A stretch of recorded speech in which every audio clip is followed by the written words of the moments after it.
के लिए नीले कबूतर, नीले बाज, नील चट्टे, भीमटे जैसे अपमानजनक शब्दों का आविष्कार चंद्रशेखर आजाद जी के कारण हुआ है। उनको ये विश्वास नहीं है कि ये पक गए क्या कच्चे हैं, कभी तो उनको बाहर कर दिया, कभी अंदर कर दिया। तो जब अभी कोई भरोसा अभी नहीं है दवा पर कहां भाजपा के हनुमान चिराग पासवान है, क्या ठीक उसी प्रकार उत्तर प्रदेश के अंदर भाजपा के हनुमान चंद्रशेखर आजाद आने से देश के युवाओं का बहुत नुकसान हुआ, ऐसा आपकी विपक्षी पार्टी कहती है। आर्मी और आजाद समाज पार्टी में जी 99% बहुजन समाज पार्टी के लोग हैं। क्या इसीलिए बहुजन समाज पार्टी नेता बनाने की फैक्ट्री कही जाती है?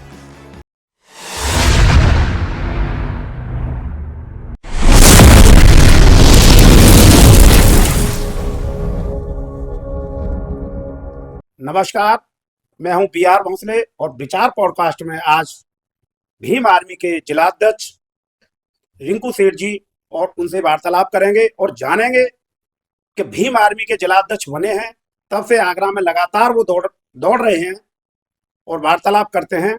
रिंकू सेठ जी, भाई आप जब से जिलाध्यक्ष बने हैं जी तब से आगरा के अंदर तहलका मचा दिया है, क्या कारण है? नहीं, कारण कुछ नहीं है। सबसे पहले तो आपका बहुत बहुत धन्यवाद, बहुत बहुत साधुवाद आपका और आपके चैनल का। देखिए, ऐसा है, भीम आर्मी तो एक अपने आप में एक बहुत बड़ा संगठन है। और आज भीम आर्मी के नाम से जो भी मनवादी विचारधारा के लोग हैं, अगर उनको ये पता चल जाता है कि भीम आर्मी से ऐसे ऐसे वहां पे संगठन पहुंच गया है, चाहे हमारा एक भी साथी पहुंच जाए, चाहे हमारा विधानसभा अध्यक्ष पहुंच जाए, तो उनकी पतलून ढीली हो जाती है। और रही बात दूसरी भीम आर्मी की, तो भीम आर्मी जिस तरीके से कार्य करती है, उस तरीके से मैंने आगरा में कार्य किया है। आप भीम आर्मी के किसी एक कार्यकर्ता का फोन आने पर जी आप रात के 12 बजे 1 बजे थाने चौकियों में देखे जाते हैं। मैंने वीडियो में कई बार देखा है आपको कि रात के 12 बजे सीओ और पुलिस प्रशासन के खिलाफ आप नारेबाजी करते हुए देखे हैं और थाने पर बैठे हुए देखे हैं।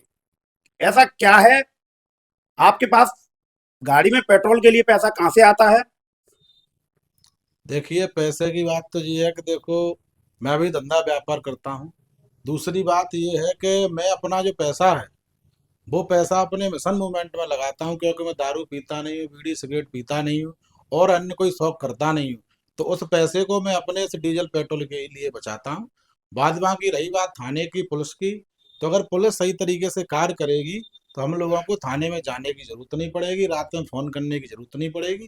कहीं ना कहीं पुलिस को ये देखा जाता है, कहीं ना कहीं सत्ता के दबाव में पुलिस कार्य करती है, तो फिर हम लोगों को अपने जो भी पीड़ित हमारे जो लोग हैं, उनकी आवाज बनने का जो हमें समय मिलता है, तो हम उसमें जरूर पहुंचते हैं और फिर अपनी बात को बड़ी मजबूताई के साथ रखते हैं। जब तक उसके खिलाफ एफआईआर नहीं होती है, पीड़ित परिवार संतुष्ट नहीं होता है, जब तक हम लड़ाई जारी रखते हैं। आप भीम आर्मी के जिला अध्यक्ष से पहले किस पार्टी में थे और किस पद पर थे? देखिए, मैं भीम आर्मी जिलाध्यक्ष बनने से पहले बहुजन समाज पार्टी में रहा और अन्य किसी पार्टी में रहा नहीं, क्योंकि मेरे दिल में ही मिशन है। तो कहीं ना कहीं मैं बहुजन समाज पार्टी में मैंने करीब 18 साल कार्य किया और मैं नगर अध्यक्ष रहा एतमादपुर से। फिर उसके बाद में विधानसभा महासचिव रहा। लेकिन उसके बाद में मेरी बात प्रधान बनी 2021 में।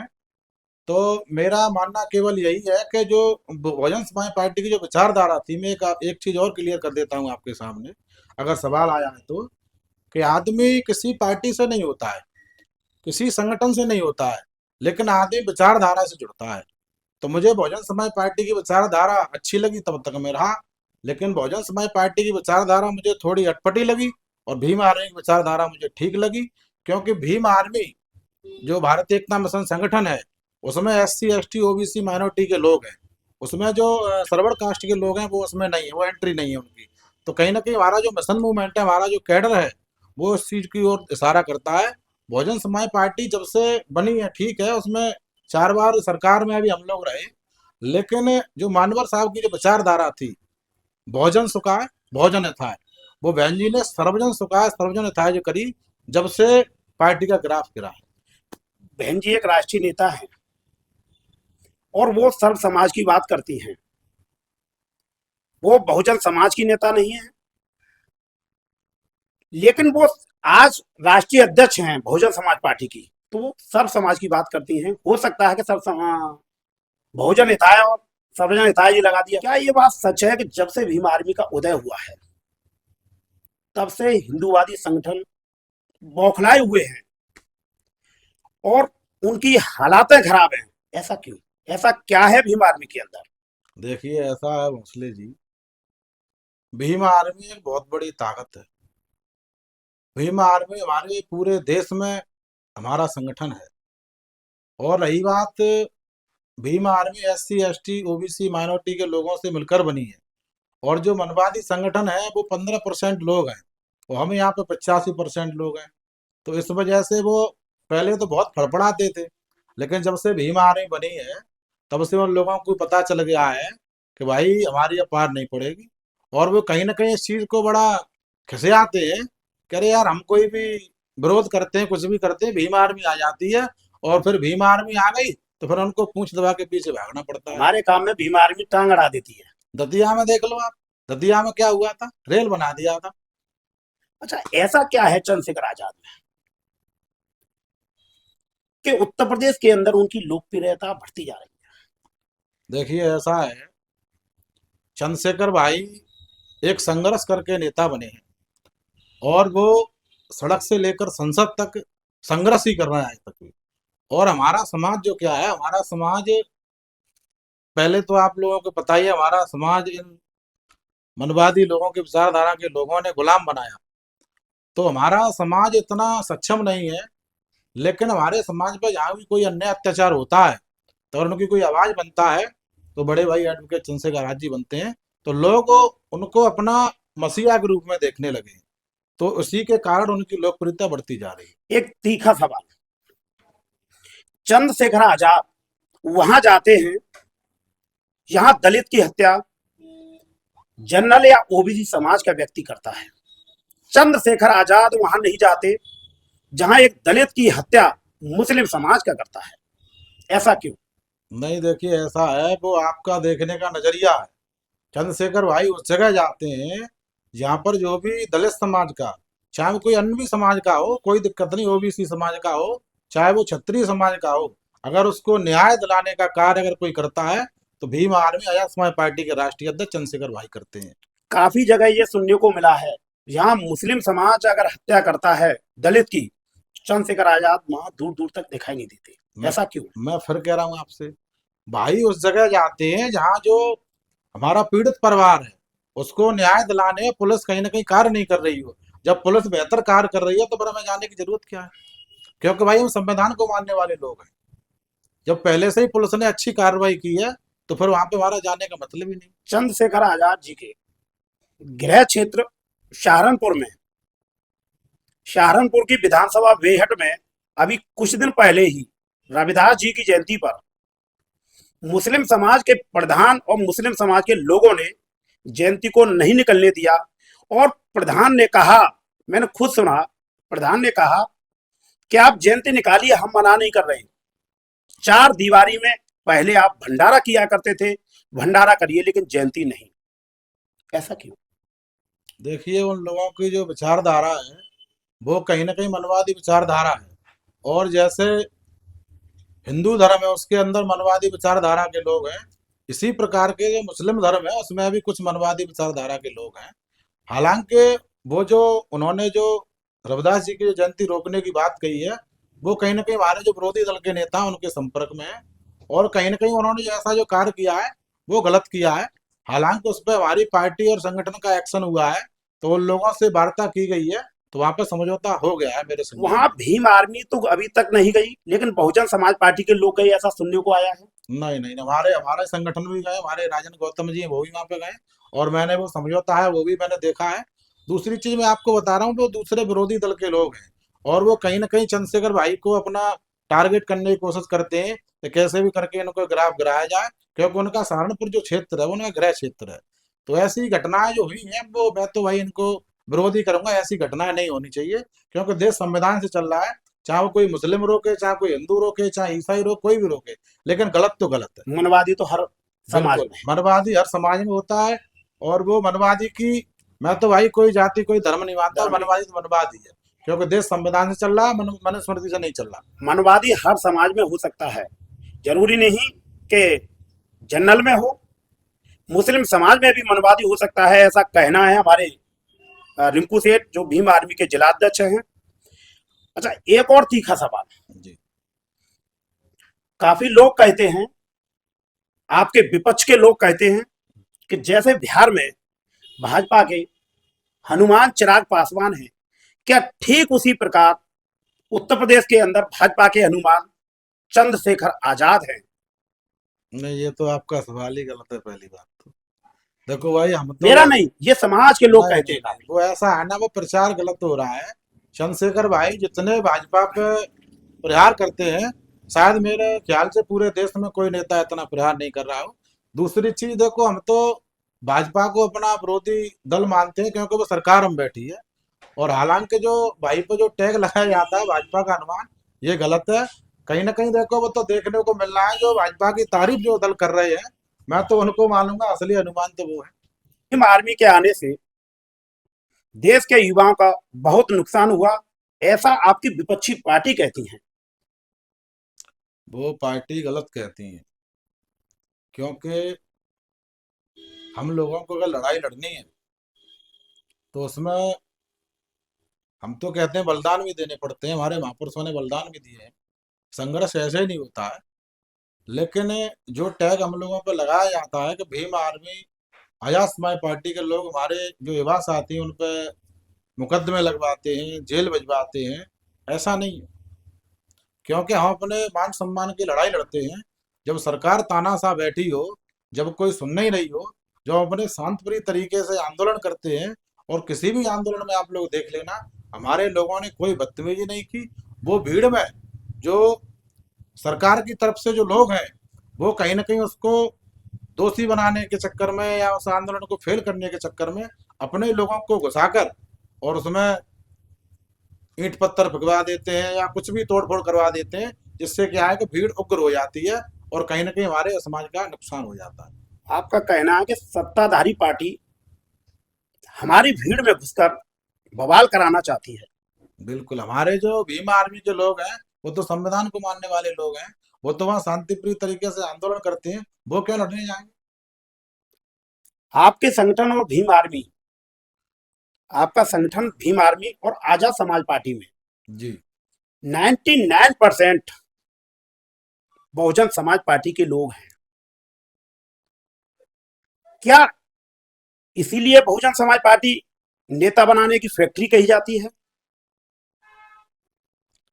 देखिए, ऐसा है, नेता बनाने की फैक्ट्री तो एक समय बहुजन समाज पार्टी थी, लेकिन फिलहाल में तो सही मायने में नेता बनाने की फैक्ट्री में तो भीम आर्मी भारत एकता मिशन को मानता हूँ।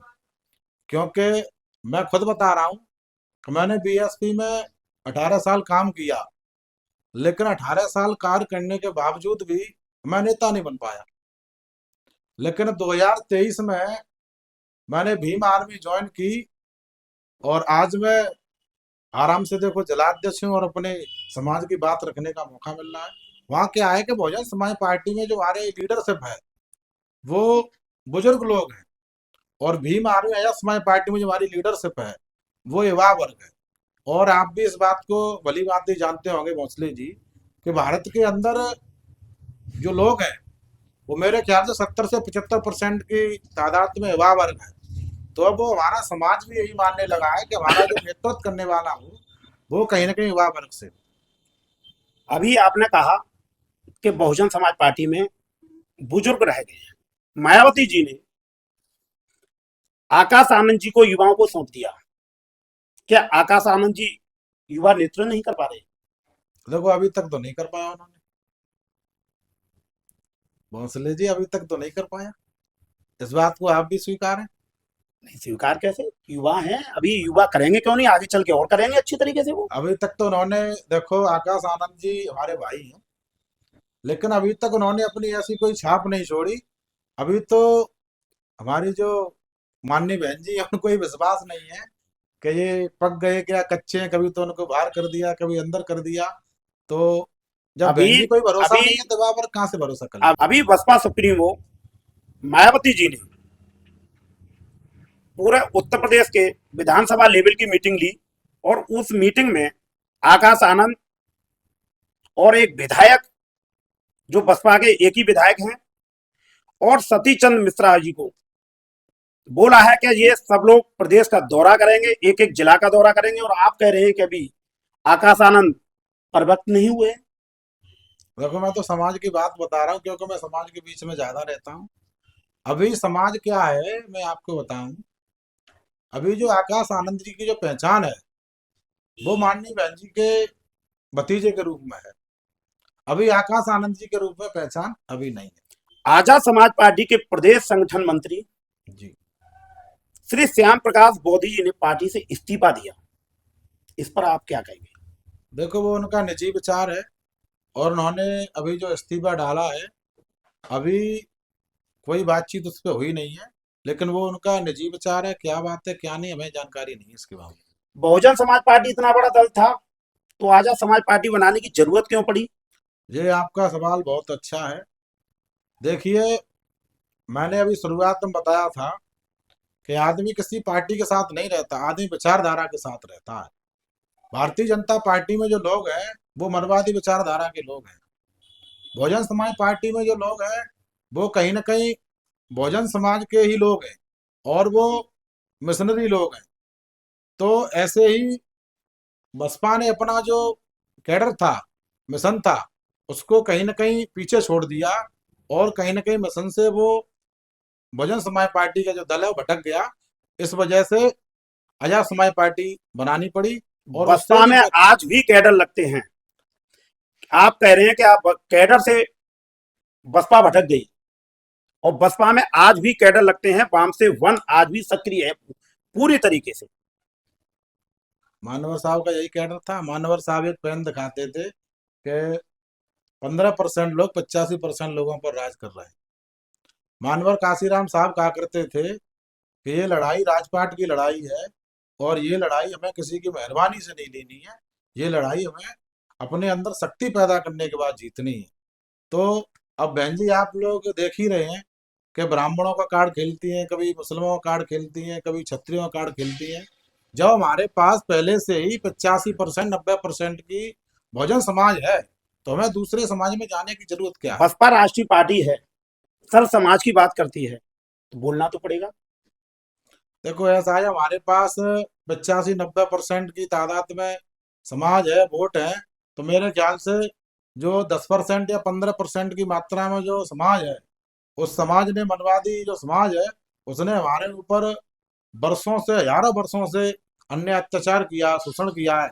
तो मेरे ख्याल से उनसे हाथ नहीं मिलाना चाहिए, उनको पार्टी में नहीं शामिल करना है। अगर कैडर की बात है तो कहीं ना कहीं हमारा तो ये मानना है कि वो कैडर से भटक गई। एक लास्ट सवाल है, दलितों के लिए नीले कबूतर, नीले बाज, नील चट्टे, भीमटे जैसे अपमानजनक शब्दों का आविष्कार चंद्रशेखर आजाद जी के कारण हुआ है। नहीं ऐसा तो कुछ नहीं है, लेकिन जो भीमा आर्मी भारत एकता मिशन जो संगठन 2015 में बना तो उसमें क्या है कि हमारी जो पहचान थी वो नीली स्वापी से हुई। तो कहीं ना कहीं लोगों ने नीले कबूतर कहने का नंबर लगाया, भीमटे कहने का नंबर लगाया, कहीं ना कहीं और भी अन्य अन्य अपमानजनक शब्दों का प्रयोग किया। तो चंद्रशेखर भाई ने फिर सोचा कि हम तो भाई नीले बाज हैं, क्योंकि बाज को आपकी बताया कि बाज तो भैया नीचे से उठा लाता है ऐसे। तो इसी वजह से ये तो आरोप इसलिए प्रत्यारोप चल नीले रहा है। बाज बता दिया कि हाँ, जमीन से उठा लाएंगे। अगर वो नील चट्टे और भीमटे बिल्कुल कहेंगे बिल्कुल ऐसा ही तो करते जमीन से हैं। उठाकर ऊपर पटक अगर देंगे। कोई हमारे समाज पे, हमारे ऊपर कोई ऐसी गलत टिप्पणी करेगा तो भीम आर्मी चुप नहीं बैठेगी। भीम आर्मी, ये हकीकत है, भीम आर्मी चुप नहीं बैठेगी। आज हमारे पॉडकास्ट में भीम आर्मी के जिलाध्यक्ष रिंकू सेठ जी आए, उनसे तमाम वार्तालाप हुई, बहुजन समाज के ऊपर वार्तालाप रही और बहुत अच्छी तरीके से उन्होंने सवालों का जवाब भी दिया। सेठ जी का बहुत बहुत धन्यवाद कि आज वो हमें टाइम दिया और समय देकर समय से आए। जय भीम। जय भीम।